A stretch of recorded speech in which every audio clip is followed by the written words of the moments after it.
زمانہ ہے کہ ہم ان کو لوگوں میں بدلتے رہتے ہیں، اور اس سے یہ بھی مقصود تھا کہ اللہ ایمان والوں کو جدا کر دے اور تم میں سے بعض کو شہید بنائے، اور اللہ بے انصافوں کو پسند نہیں کرتا۔ اور یہ بھی مقصود تھا کہ اللہ ایمان والوں کو پاک صاف بنا دے اور کافروں کو نابود کر دے۔ کیا تم یہ سمجھتے ہو کہ بے آزمائش بہشت میں جا داخل ہوگے؟ حالانکہ ابھی اللہ نے تم میں سے جہاد کرنے والوں کو تو اچھی طرح معلوم کیا ہی نہیں، اور یہ بھی مقصود ہے کہ وہ ثابت قدم رہنے والوں کو معلوم کرے،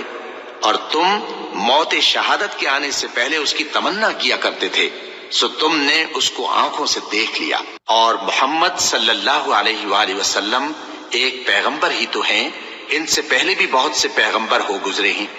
بھلا اگر یہ مر جائیں یا مارے جائیں تو تم الٹے پاؤں پھر جاؤ گے؟ اور جو الٹے پاؤں پھر جائے گا تو اللہ کا کچھ نقصان نہیں کر سکے گا، اور اللہ شکر گزاروں کو بڑا ثواب دے گا۔ اور کسی شخص میں طاقت نہیں کہ اللہ کے حکم کے بغیر مر جائے، اس نے موت کا وقت مقرر کر کے لکھ رکھا ہے، اور جو شخص دنیا میں اپنے اعمال کا بدلہ چاہے اس کو ہم یہیں بدلہ دے دیں گے، اور جو آخرت میں طالب ثواب ہو اس کو وہاں اجر عطا کریں گے، اور ہم شکر گزاروں کو ان قریب بہت اچھا صلہ دیں گے۔ اور بہت سے نبی ہوئے ہیں جن کے ساتھ ہو کر اکثر اہل اللہ دشمنوں سے لڑے ہیں، تو جو مصیبتیں ان پر اللہ کی راہ میں واقع ہوئیں ان کے سبب انہوں نے نہ تو ہمت ہاری اور نہ بزدلی کی، نہ کافروں سے دبے، اور اللہ استقلال رکھنے والوں کو دوست رکھتا ہے۔ اور اس حالت میں ان کے منہ سے کوئی بات نکلتی تو یہی کہ اے پروردگار، ہمارے گناہ اور زیادتیاں جو ہم اپنے کاموں میں کرتے رہے ہیں معاف فرما، اور ہم کو ثابت قدم رکھ، اور کافروں پر فتح عنایت کر۔ تو اللہ نے ان کو دنیا میں بھی بدلہ دیا اور آخرت میں بھی بہت اچھا بدلہ دے گا، اور اللہ نیکوکاروں کو دوست رکھتا ہے۔ مومنو، اگر تم کافروں کا کہا مان لوگے تو وہ تم کو الٹے پاؤں پھیر کر مرتد کر دیں گے، پھر تم بڑے خسارے میں پڑ جاؤ گے۔ یہ تمہارے مددگار نہیں ہیں بلکہ اللہ تمہارا مددگار ہے، اور وہ سب سے بہتر مددگار ہے۔ ہم ان قریب کافروں کے دلوں میں رعب بٹھا دیں گے، کیونکہ یہ اللہ کے ساتھ شرک کرتے ہیں جس کی اس نے کوئی بھی دلیل نازل نہیں کی، اور ان کا ٹھکانہ دوزخ ہے، وہ ظالموں کا بہت برا ٹھکانہ ہے۔ اور اللہ نے تم سے اپنا وعدہ سچا کر دیا، یعنی اس وقت جب کہ تم کافروں کو اس کے حکم سے قتل کر رہے تھے، یہاں تک کہ جو تم چاہتے تھے اللہ نے تم کو دکھا دیا، اس کے بعد تم نے ہمت ہار دی اور پیغمبر کے حکم کی تعمیل میں جھگڑا کرنے لگے، اور تم نے اس کی نافرمانی کی۔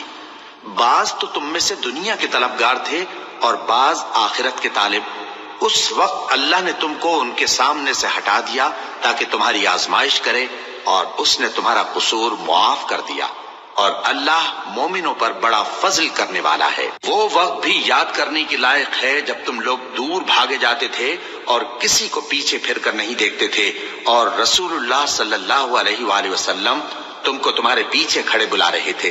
تو اللہ نے تم کو غم پر غم پہنچایا تاکہ جو چیز تمہارے ہاتھ سے جاتی رہی یا جو مصیبت تم پر واقع ہوئی ہے اس سے تم غمگین نہ ہو، اور اللہ تمہارے سب اعمال سے خبردار ہے۔ پھر اللہ نے اس پریشانی کے بعد تم پر تسلی نازل فرمائی، یعنی نیند، کہ تم میں سے ایک جماعت پر طاری ہو گئی، اور کچھ لوگ جن کو جان کے لالے پڑ رہے تھے اللہ کے بارے میں ناحق ایام کفر کے سے گمان کرتے تھے، اور کہتے تھے بھلا ہمارے اختیار کی کچھ بات ہے؟ تم کہہ دو کہ بے شک سب باتیں اللہ ہی کے اختیار میں ہیں۔ یہ لوگ بہت سی باتیں دلوں میں مخفی رکھتے ہیں جو تم پر ظاہر نہیں کرتے تھے۔ کہتے تھے کہ ہمارے بس کی بات ہوتی تو ہم یہاں قتل ہی نہ کیے جاتے۔ کہہ دو کہ اگر تم اپنے گھروں میں بھی ہوتے تو جن کی تقدیر میں مارا جانا لکھا تھا وہ اپنی اپنی قتل گاہوں کی طرف ضرور نکل آتے۔ اس سے غرض یہ تھی کہ اللہ تمہارے سینوں کی باتوں کو آزمائے اور جو کچھ تمہارے دلوں میں ہے اس کو صاف کر دے، اور اللہ دلوں کی باتوں سے خوب واقف ہے۔ جو لوگ تم میں سے احد کے دن جبکہ مومنوں اور کافروں کی دو جماعتیں ایک دوسرے سے گتھ گئیں جنگ سے بھاگ گئے تو ان کے بعض افعال کے سبب شیطان نے ان کو پھسلا دیا تھا، اور یقیناً اللہ نے ان کا قصور معاف کر دیا۔ بے شک اللہ بخشنے والا ہے، بردبار ہے۔ مومنوں، ان لوگوں جیسے نہ ہونا جو کفر کرتے ہیں اور ان کے مسلمان بھائی جب اللہ کی راہ میں سفر کریں اور مر جائیں یا جہاد کو نکلیں اور مارے جائیں تو ان کی نسبت کہتے ہیں کہ اگر وہ ہمارے پاس رہتے تو نہ مرتے اور نہ مارے جاتے، یہ اس لیے کہ اللہ ان لوگوں کے دلوں میں افسوس پیدا کر دے، اور زندگی اور موت تو اللہ ہی دیتا ہے، اور اللہ تمہارے سب کاموں کو دیکھ رہا ہے۔ اور اگر تم اللہ کے راستے میں مارے جاؤ یا مر جاؤ تو جو مال و متاع لوگ جمع کرتے ہیں اس سے اللہ کی بخشش اور رحمت کہیں بہتر ہے،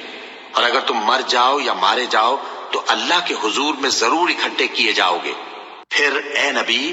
اللہ کی مہربانی سے تم ان لوگوں کے لیے نرم مزاج واقع ہوئے ہو، اور اگر تم بدخو اور سخت دل ہوتے تو یہ تمہارے پاس سے بھاگ کھڑے ہوتے، سو ان کو معاف کر دو اور ان کے لیے اللہ سے مغفرت مانگو، اور اپنے کاموں میں ان سے مشورت لیا کرو، اور جب کسی کام کا پختہ ارادہ کر لو تو اللہ پر بھروسہ رکھو، بے شک اللہ بھروسہ رکھنے والوں کو دوست رکھتا ہے۔ اگر اللہ تمہارا مددگار ہے تو تم پر کوئی غالب نہیں آ سکتا، اور اگر وہ تمہیں چھوڑ دے تو پھر کون ہے اس کے بعد تمہاری مدد کرے۔ اور مومنوں کو تو چاہیے کہ اللہ ہی پر بھروسہ رکھیں، اور کبھی نہیں ہو سکتا کہ کوئی پیغمبر خیانت کرے، اور خیانت کرنے والوں کو قیامت کے دن خیانت کی ہوئی چیز اللہ کے روبرو لا حاضر کرنی ہوگی، پھر ہر شخص کو اس کے اعمال کا پورا پورا بدلہ دیا جائے گا اور ان کے ساتھ بے انصافی نہیں کی جائے گی۔ بھلا جو شخص اللہ کی خوشنودی کا تابع ہو وہ اس شخص کی طرح ہو سکتا ہے جو اللہ کی ناخوشی میں گرفتار ہو، اور جس کا ٹھکانہ دوزخ ہے اور وہ برا ٹھکانہ ہے۔ سب لوگوں کی اللہ کے ہاں مختلف درجے ہیں اور اللہ ان کے سب اعمال دیکھ رہا ہے۔ اللہ نے مومنوں پر یقیناً احسان کیا ہے کہ ان میں انہی میں سے ایک پیغمبر بھیجے جو ان کو اللہ کی آیتیں پڑھ پڑھ کر سناتے اور ان کو پاک کرتے اور انہیں کتاب و حکمت کی تعلیم دیتے ہیں، اور پہلے تو یہ لوگ کھلی گمراہی میں تھے۔ بھلا یہ کیا بات ہے کہ جب احد کے دن کفار کے ہاتھ سے تم پر مصیبت واقع ہوئی، حالانکہ جنگ بدر میں اس سے دگنی مصیبت تمہارے ہاتھ سے ان پر پڑ چکی ہے، تو تم کہنے لگے کہ یہ آفت ہم پر کہاں سے آ پڑی؟ کہہ دو کہ یہ تمہاری ہی شامت اعمال ہے کہ تم نے پیغمبر کے حکم کے خلاف کیا، بے شک اللہ ہر چیز پر قادر ہے۔ اور جو مصیبت تم پر دونوں جماعتوں کے مقابلے کے دن واقع ہوئی سو اللہ کے حکم سے واقع ہوئی، اور اس سے یہ مقصود تھا کہ اللہ مومنوں کو اچھی طرح معلوم کر لے اور منافقوں کو بھی معلوم کر لے۔ اور جب ان سے کہا گیا کہ آؤ اللہ کے راستے میں جنگ کرو یا کافروں کے حملوں کو روکو، تو کہنے لگے کہ اگر ہم کو لڑائی کی خبر ہوتی تو ہم ضرور تمہارے ساتھ رہتے۔ یہ اس دن ایمان کی نسبت کفر سے زیادہ قریب تھے، منہ سے وہ باتیں کہتے ہیں جو ان کے دل میں نہیں ہیں، اور جو کچھ یہ چھپاتے ہیں اللہ اس سے خوب واقف ہے۔ یہ خود تو جنگ سے بچ کر بیٹھ ہی رہے تھے، مگر جنہوں نے اللہ کی راہ میں جانیں قربان کر دی اپنے ان بھائیوں کے بارے میں بھی کہتے ہیں کہ اگر ہمارا کہا مانتے تو قتل نہ ہوتے۔ کہہ دو کہ اگر سچے ہو تو اپنے اوپر سے موت کو ٹال دینا۔ جو لوگ اللہ کی راہ میں مارے گئے ان کو مرے ہوئے نہ سمجھنا، وہ مرے ہوئے نہیں ہیں بلکہ اللہ کے نزدیک زندہ ہیں اور ان کو رزق مل رہا ہے۔